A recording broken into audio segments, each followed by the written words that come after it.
What's up, dude? If you've ever wanted to make sushi at home but haven't even tried in fear of really screwing it up, then this is the video for you. Today, to celebrate this channel hitting 2 million subscribers, I'm gonna show you the easy way to make great sushi from the comfort of your own home. Now let's go! We're gonna start by making sushi rice, which a lot of people make a huge deal out of. It actually isn't that hard. Here's how you do it. First things first, you're gonna wanna buy short grain sushi rice. This is always the type of rice you're gonna use for sushi. And I'm gonna first just pour this into a bowl. Start by just rinsing this out with water. No mixing at this point. We're just gonna discard this first little bit of water. Once that's full, I'm gonna go ahead and dump that out. And then I'm gonna leave a little bit of water in the bottom with the rice, as you can see right here. And what I wanna do is get in with my fingertips and just gently mix this rice. And what's happening right now is the rice is grinding against itself and releasing more starch. And just be careful, you're not trying to break the rice. Then simply just fill this up with water again and discard.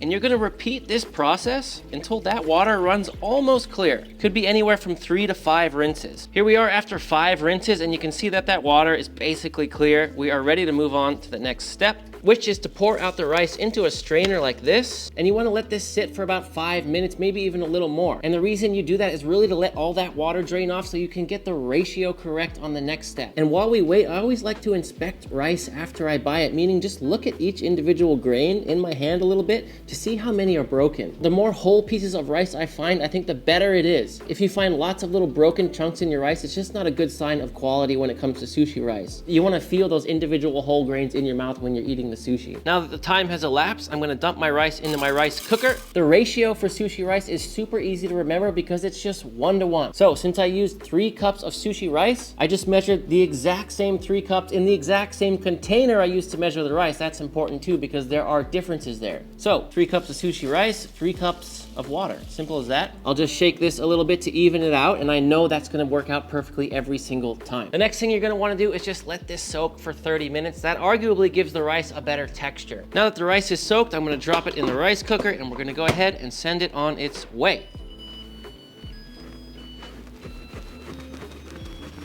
Now, when it comes to the sushi seasoning, you can absolutely just buy a store-bought one like I did today. If you wanna make a homemade version, that's cool too. I will put the recipe and instructions for that down in the description under the video. It's essentially just rice vinegar, sugar, and salt, really easy to make. Now, before our sushi comes out of the rice cooker, we're gonna wanna wet this bowl. This right here is the traditional kind of bowl you're gonna use when you make sushi rice. If you don't have one of these, just use whatever you got. And the reason you soak it in water like this first is so the rice really doesn't stick. And when your rice is done, it's gonna sing you a song. Ba ba ba ba ba ba ba. 2 million subscribers.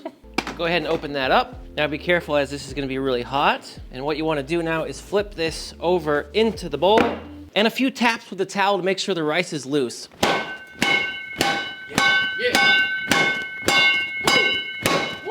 Now, if it all comes out in one piece, that's always a good omen. Let's just hope it happened. Yes, yes, yes. Now for this amount of rice, I'm doing a 1/2 cup plus 1 tablespoon of my sushi seasoning. And as I'm pouring it on the rice, I'm doing it over the ladle or over this little paddle here, so it's dispersing that sushi vinegar nice and evenly. Get that all on. What we're not trying to do here is break the rice, right? So you just wanna be careful. And what we're gonna be doing here is just sort of cutting through it like this. You don't wanna break it, right? The whole point of sushi rice is that we feel these individual grains of rice. So we're just gonna pull it through one way like this, and then I'll turn that around. And I'll just start cutting through, moving the rice from one side of the bowl to another, just sort of like this. From here, I'll flip the rice over as well, so we can turn the bottom to the top.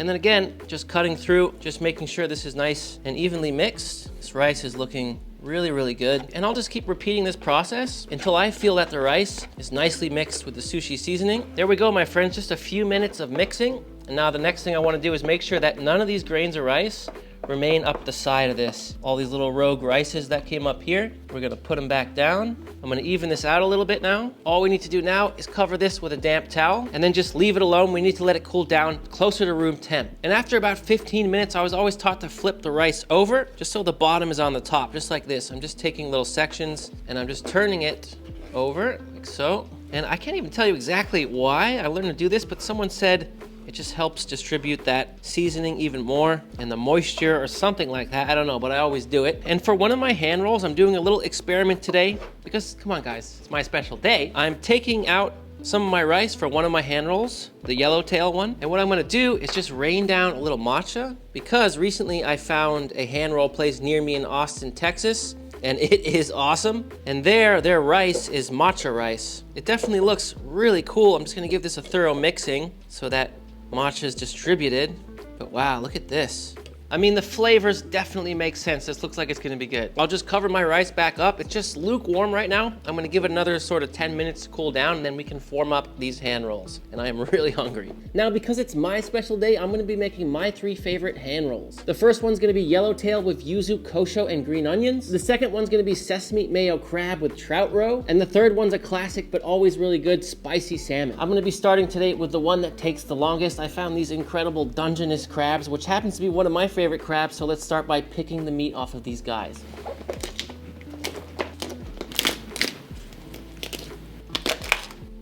Don't throw that away, you can make some amazing stuff out of it, but it's not for sushi.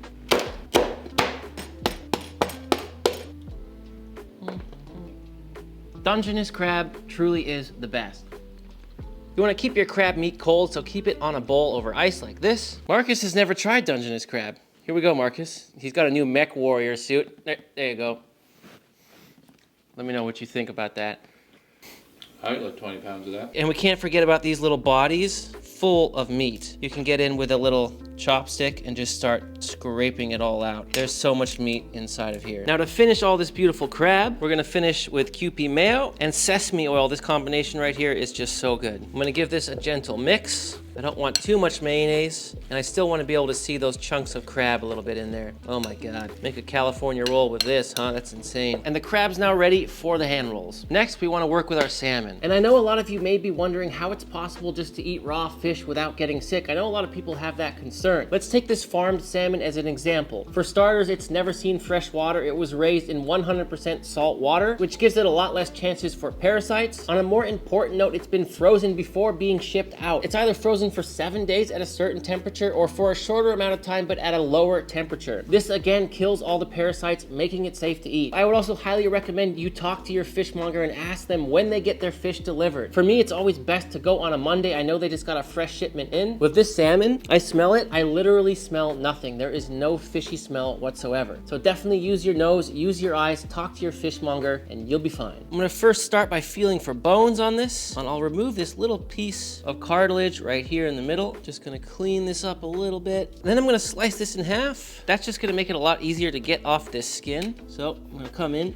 and just glide through like so. Flip that over, then we'll peel off that skin. Done a pretty nice job, left a little right there. You can always just take this off afterwards like so. No reason to waste. If you find a bone, just go ahead and pull that out. You don't want that in your sushi. Now from here, I'll slice off that little belly. It's all gonna go together. And all I'm gonna do is slice this into decent sized cubes like so. Something like this looks absolutely fine. Go ahead and drop them in the bowl and we'll move on. To finish our spicy salmon, I'm starting with a half cup of kewpie mayo, which is just Japanese mayo. If you don't have it, don't worry about it. You can use a standard one. Next, we're going in with sriracha. Simple as that. About 2 tablespoons, about 2 teaspoons of sesame oil, and a big pinch of salt. Now we'll just give this all a really nice mix. Wow. And that's our spicy salmon done. Before continuing, we're gonna make this ahi Amarillo sauce, which is one of the great Nobu's recipes. It's gonna be really good with these hand rolls. We're starting with the ahi Amarillo. You can buy this one online. I'll put a link to it if you wanna try some. Into a bowl. Next, I'm going in with some rice vinegar, soy sauce, lemon juice, yuzu juice. We're gonna give that a whisk, and then we're gonna stream in a couple tablespoons of avocado oil. And that's your ahi Amarillo sauce done. Give it a little taste. That is so freaking good. He serves this with octopus. I just wanna have it around for all the rolls in case I wanna drip some on. Next, I got this little piece of yellowtail here, and I'm just gonna trim this up a little bit. I'm only trying to get some of this blood vein off. It's okay to have a little bit of that. And this one I'm just gonna slice like so. Go ahead and stick that in our bowl. And since it's my special day, I'm gonna actually marinate the yellowtail with a little bit of this ahi Amarillo sauce. Just let it kind of suck in there. Let's go give this a gentle mix. Oh man, that is gonna be good. Okay, we're ready for the rolls. Now for the kind of hand rolls I'm making, I need to go ahead and slice these sheets of nori in half. I'll place my cut nori on top of the bamboo mat. You actually don't need one of these to make it, but it can be helpful. I'll wet my hand so the sushi rice doesn't stick, and then I'll just pop it down in the bottom quarter of the nori and just push it with my hands. Really easy to work with. I'm starting with the crab here today. Little avocado, little cucumber, and these lovely little trout eggs. We'll just place some of these on top. Oh man. Look at that. And then I'll put my fingers here, roll this over, and then just pinch that close. I'm just getting that first little seal with the bamboo mat. Take that off, and then we just finish rolling the rest of the way. And that's the hand roll done right there. It's like a little stogie. It's like a little stogie.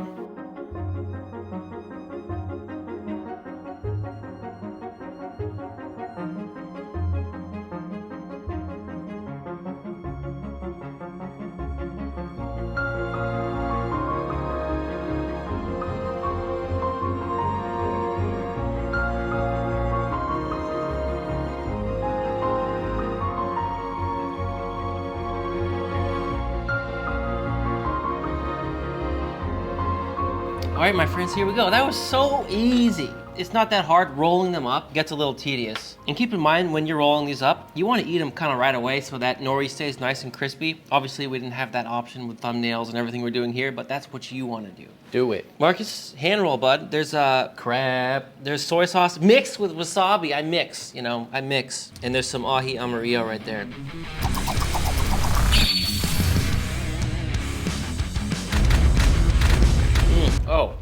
I'm in love with that. That's crazy good. Dungeness crab, trout eggs. A serving size is 45 rolls. This is so good. Woo! Let's try this with a little of the yuzu Amarillo.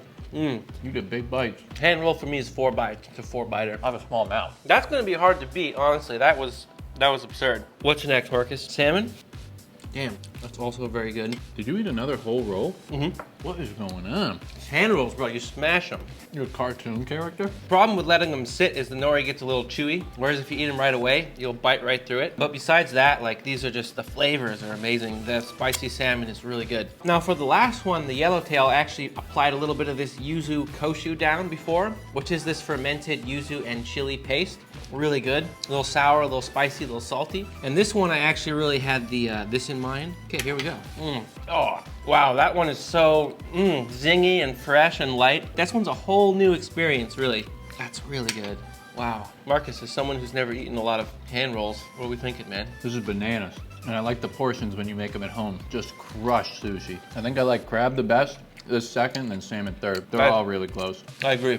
They're all really good, but that is the order. The crab is hard to beat. That's it, my friends. If you ever feel like making some hand rolls, this is a video you can come back and refer to. And yeah, you'll have a good time. Make sushi at home. Make sushi at home sometime. Why not, you know? I just want to thank each and every one of you for subscribing to this channel and for supporting me along my journey. It's truly changed my life over the last 5 years, and I have you to thank. So thank you for being here with me. If you want to try another kind of sushi, these A5 Wagyu nigiris are absolutely incredible. Although you don't need the A5 Wagyu, you could just use another fatty kind of beef. Until next time, my friends, you know I love you and I'm out.